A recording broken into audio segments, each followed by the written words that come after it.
अस्सलाम वालेकुम मेरे पाकिस्तानियों। मैं नॉर्मली सियासत पे बात नहीं करता क्योंकि ये मेरा टॉपिक नहीं है।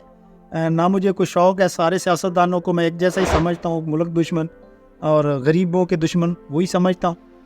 लेकिन आज मैंने शेख रशीद का 2 दिन पहले जो इंटरव्यू हुआ था वो सुना, और फ़रख हबीब का जब मैं इंटरव्यू सुना तो मैं बात करने पे मजबूर हो गया। बात ये है कि भुट्टो साहब कोट लखपत जेल के अंदर कैद थे और जहांगीर बदर जो है उसको वहाँ पे कोड़े मारे जा रहे थे, और माइक जो है ना जहांगीर बदर के मुंह के ऊपर लगाया गया कि ताकि कोड़ों की जो आवाज़ है, इसकी जो चीखें हैं जहांगीर बदर की, वो भुट्टो साहब सुने। फिर मियाँ मुनीर होते थे लाहौर में, अभी भी शायद ज़िंदा है। जहांगीर बदर तो अल्लाह ताला को प्यारे हो गए, तो मियाँ मुनीर को भी 10 कोड़े मारे गए। उसके भी मुंह के ऊपर माइक रखा, वो चीखें चलाते आवाज़ें निकालते थे और भुट्टो सुन रहा था। तो उनसे यही कहा जा रहा था कि आप पीपल्स पार्टी छोड़ दें, भुट्टो को छोड़ दें। फिर इसी तरह एक कयूम नज़ामी साहब थे, पता नहीं अभी ज़िंदा है कि नहीं, उनको भी कोड़े मारे जा रहे थे। तो सेम जो है रिपीट किया जा रहा था, उनको कोड़े भी मारे जा रहे थे। फिर उनके आगे मुंह के माइक भी लगाया गया ताकि उसकी आवाज़ जो है भुट्टो तक पहुँचे।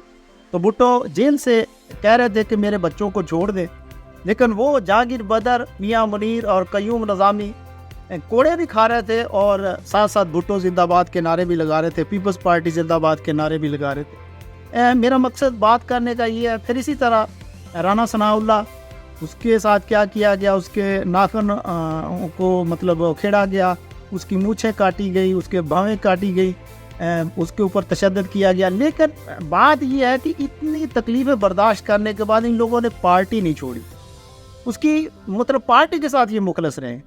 और दूसरी तरफ पीटीआई का हाल देखें, मतलब कुछ मतलब कहा भी नहीं है, इनको कोड़े भी नहीं मारे, इनकी वज़ीयत भी नहीं दी गई, इतनी तकलीफ भी नहीं दी गई, और ये पार्टी ऐसे छोड़ रहे हैं, ऐसे भाग रहे हैं। रोज़ कोई ना कोई इंटरव्यू, रोज़ कोई ना कोई पार्टी छोड़ने का ऐलान करता है। इसकी वजह ये है कि जब मैं पीटीआई में था, मैंने तो पीटीआई खैर उस वक्त छोड़ी जब पीटीआई पीक में थी, तो हुकूमत में थी। लेकिन मेरे साथ जो किया गया पीटीआई की तरफ से, पता नहीं कितनी कितनी गालियाँ, क्या क्या सोशल मीडिया के ऊपर पता नहीं क्या क्या कुछ कहा गया। मैं तो एंजॉय करता था इस चीज़ को कि ऐसी ऐसी बातें कर रहे थे लोग।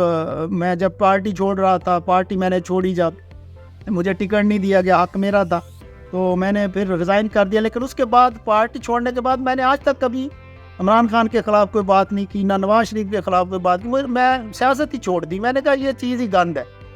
वो लोग जो मुझे उस वक्त गालियाँ देते थे, मुझे बड़ा बड़ा कहते थे, आज वो खुद मियाँ चन्नू के अंदर वो लोग पीटीआई छोड़ के बुरे वक्त में भागे हैं। मैं तो अच्छे वक्त में छोड़ी, खैर अलविदा कहा और कभी मुखालफ बात भी नहीं की।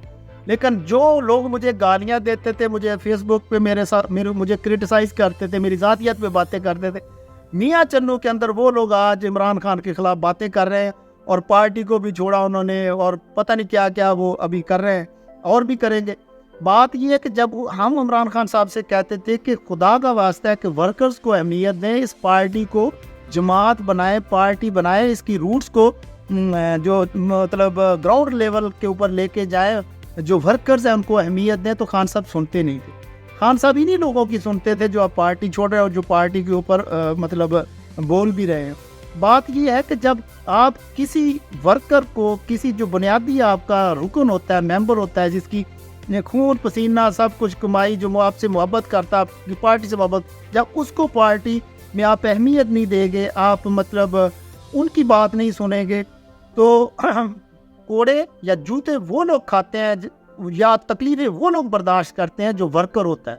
ये जो इर्द गिर्द से आपने पकड़ के उस्मान बुज़दार जैसे लोग और पता नहीं क्या क्या, जो अभी बहुत सारे प्रेस कॉन्फ्रेंसें कर गए, उनको खान साहब आपने अहमियत दी, आज वो आपके साथ खड़े नहीं हैं। अगर आप वर्कर्स को अहमियत देते तो आपकी पार्टी की ये हालत ना होती। बात ये है कि जो जितने भी सियासतदान हैं वो पाकिस्तान के साथ मुखलस नहीं है, पाकिस्तान की गरीबों के साथ मुखलस नहीं है। सारे सियासतदान ये चाहते हैं कि उनकी तारीफ़ की जाए, उनकी पालिश की जाए, उनके